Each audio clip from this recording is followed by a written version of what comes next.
morning, Iowa. We are out here in Ankeny in front of the amazing Legion Hall talking about the importance of veterans, both those who have served, those who are serving, and those who will serve.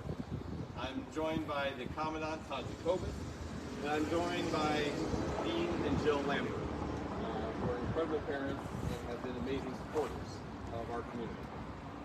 One of the things I want to talk about today is to remind you of the story of Adam Lambert. Adam Lambert was a proud Marine from Adel, Iowa. Adam brought joy and laughter to his mother Jill, and most of the time didn't put too much gray hair on his father Dean's head. He was a protective brother, both to his sisters Mackenzie and Anna. Adam put his family and his friends before himself, and ultimately he put his country first always. During boot camp, Adam met with a fellow Marine named Daniel Harvey. He is a guy from Rhode Island. Together they became close friends and stayed in contact throughout their deployment and in civilian life. At 22 years old though, Adam, after serving in Afghanistan, returned to the United States and lost his life due to death by suicide. And unfortunately, Adam's story is becoming all too common. Here in Iowa, we continue to be a leader in helping veterans, but we are losing veterans at too great a rate. It's something that I've witnessed firsthand as a commander in the Air Force, both as a squadron commander and being deployed. We have young men and women who serve our country on the front lines, who go through some of the hardest conflicts and forge a brotherhood with their brothers and sisters in arms, only to return to our country and find themselves isolated, unable to get the access they need, or the hurdles are too high. And when we lose a veteran to suicide, we have to recognize this is another combat loss. Maybe not on the battlefield, but certainly as a loss to our family and the impact that it has on the loss in our country. As we all know, many of our brothers and sisters don't make it home. And we need to do more to ensure that our veterans are getting the resources that they have earned. So I'm happy to say that this week, we've been able to take a step forward. In honor of Adam and Daniel, and countless others who have not been able to come home with us, we have introduced the Daniel J. Harvey Jr. and the Adam Lambert Improving Service Member Transition to Reduce Veteran Suicide Act.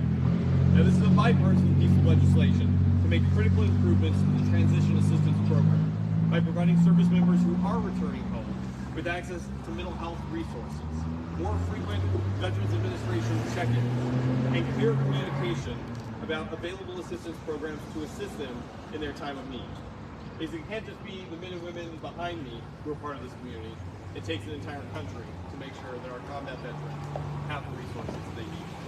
And I'm proud to be joined by Dean and Jill Lambert, the parents, to announce that this critical legislation passed the House of Representatives unanimously.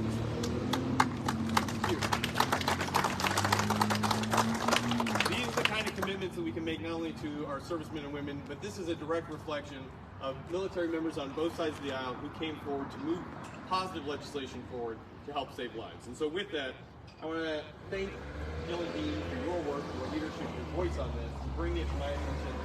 This is probably the most impactful piece of legislation that I think I will have during my time in Congress, and you've given us the firepower to be able to do this to help other veterans. So with that, I'd like to have you come up with it.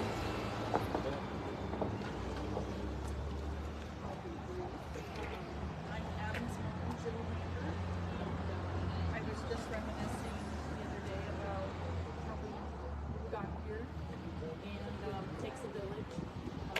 I had just received a message on Messenger, and it was from someone who served with both Adam and with Daniel Harvey. And it was back June 15th, 2020. So, flash forward, here we are. And we've got more work to do, but we couldn't have done it without Tom White reaching out to me and asking permission to put Adam's name on this bill and Daniel Harvey on this bill. If we can save anyone's life, this is what we need to do. So thank you, and thank you.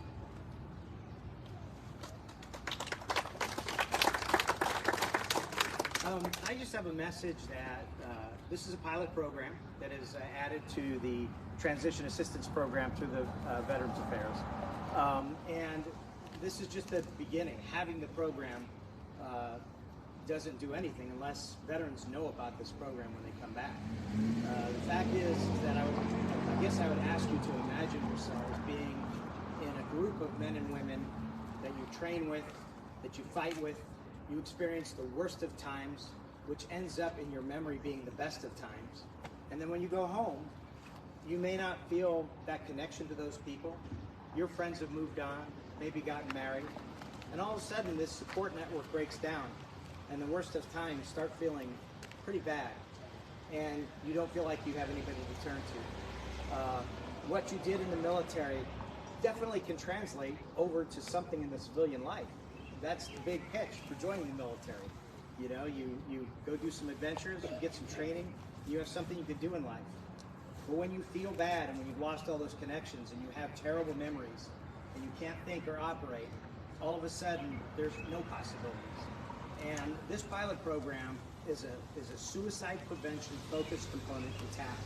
And now that it's there, you've got to let people know about it. And you've got to let people know that the government is working towards helping our veterans transition and be great contributors to our society, using their military service in an inspired way instead of as an anchor to something that they may not feel so good about. The last thing I'd like to say is that, as Jill said, we started out about 5 years ago.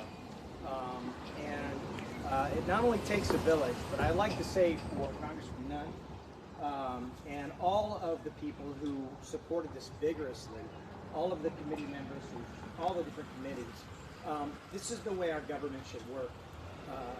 Zach has demonstrated that he can bring people together, and this may be, it's a huge thing, but we have a lot of issues in America that we need to come together and solve.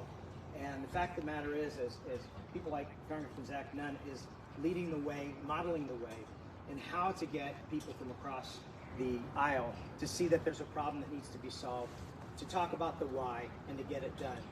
This all started in June of 2020, and Zach's been on the job for a year and a half working on this bill, and it got done.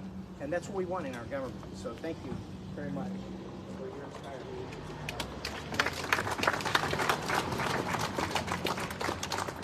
Luckily, I had two good wingmen with me on this that helped drive it forward. And one of the best wingmen that we've got right here in our own state is Todd Jacobus, the commandant here.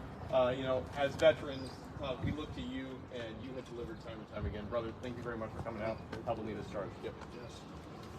I'd like to say thank you to the Lambert family for having the courage to use your situation as an example to make a positive impact on Iowa veterans and veterans across this country.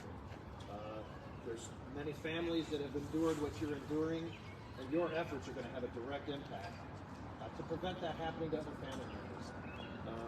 And Congressman Nunn, your leadership in personalizing situations that make an impact and a difference on the lives of people, you're an outstanding example. It's truly a privilege to have you representing Iowa, and me personally, in Washington, D.C. Our Department of Veterans Affairs across this United States invests billions of dollars in providing care support services for our Iowa veterans. And we have a lot of challenges that we will continue to work on. In October, we will have county training, and we're going to be focusing partially on the Transition Assistance Program and this very legislation, and how our 99 county veteran service officers can use the resources available to make an impact on the lives of our veterans right here in their counties and across the state of Iowa. We have a great partnership between our counties, our state, and our federal levels, and that is what is going to make a difference, this partnership, because we all are part of the Veterans Administration.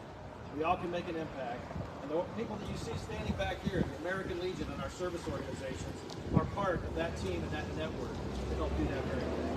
So appreciate what you do. Thank you. So team, let's not forget the challenge in front of us. We lose dozens and dozens of veterans every day to suicide, often related to their combat service. Each of us has a role to play. The Lamberts have stood forward and been an advocate for their son. The Commandant is doing what we can at the VA level. The men and women behind us are all veterans who are there. They're part of this network. But I ask of us each, be that safety net to a friend. And it doesn't just have to be a veteran. Reach out to those in need and help connect them with the resources who are there. It's a privilege to get to serve, and it's an honor to be able to serve alongside each other in this mission we have at hand. So with that, Iowa, thank you very much, and I'm proud to see this move forward unanimously from the House and going forward to the Senate for the President's signature.